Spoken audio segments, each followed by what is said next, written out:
সামান্য আদালত আমার মক্কেল একজন নির্দোষ, কারণ তিনি একজন সাধারণ রিক্সা চালক। তিনি কেমনে চুরি করতে পারে আপনি বলেন। আদালত, আমার মক্কেল একজন বিশিষ্ট ব্যবসায়ী, শহরে তার অনেক নামডাক আছে। সে এগুলো চুরি করতে পারে না, সে কোটি টাকা ছাড়া মেরে দিতে পারে না। কারণ আমার মক্কেল মুরগি চুরি করতে পারে না।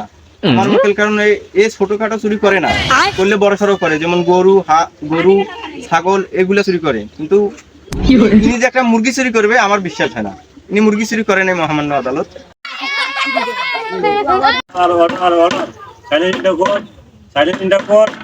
মহামান্য আদালত, আমার মক্কেলকে ফাঁসিয়ে দেওয়া হয়েছে, কারণ আমার মক্কেল এগুলো ছোটখাটো চুরি করে না। আমার মক্কেলের কাছ থেকে মুখ জবানি শুনুন। আপনার যা বলার আছে আদালতের মধ্যে পেশ করুন। চুরি করি না আপনি তো সব জানা। আপনাকে যে আমি গরু ভাগ গেলাম সেটা কি আপনি জানেন না? আমি গত মাসে 2টা গরু চুরি করেছি, আপনাকে দিচ্ছি একটা। আমি নিছি একটা। এই মাসে আমি গরু চুরি করেছি 5টা, আপনাকে দেন কি? আমি আমার এই বিচার করবেন আপনি? যে অ্যাকাউন্টে তো আমার চোরি খাতা থেকে অনেক টাকাই ইলিশ আছে, মনে হয় 5 কোটি টাকারও বেশি হবে। দেখি আমার বিবি কি আগে ফোন দেই। হ্যালো, আচ্ছা হ্যাঁ ম্যান, চোরের লিস্ট থেকে কয় টাকা আছে?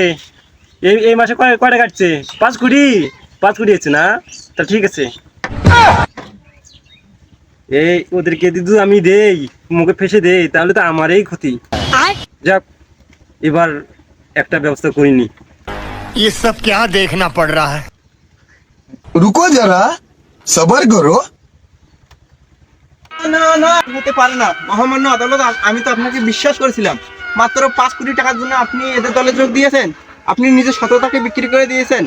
না না না, এই হতে পারে না। এখন বিশ্বাস চাই মহামান্য আদালত, আপনাকে তো স্যান্ডেল পিটা করা উচিত। আদালতে আসি, আমারে ফাঁসি দেয়, এমন সাহস কার আছে? দেখি এবার একটা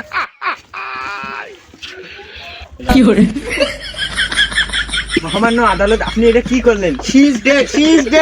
এখানে যা হওয়ার হয়েছে, তোমাদের 3 কোটি টাকা নুনি।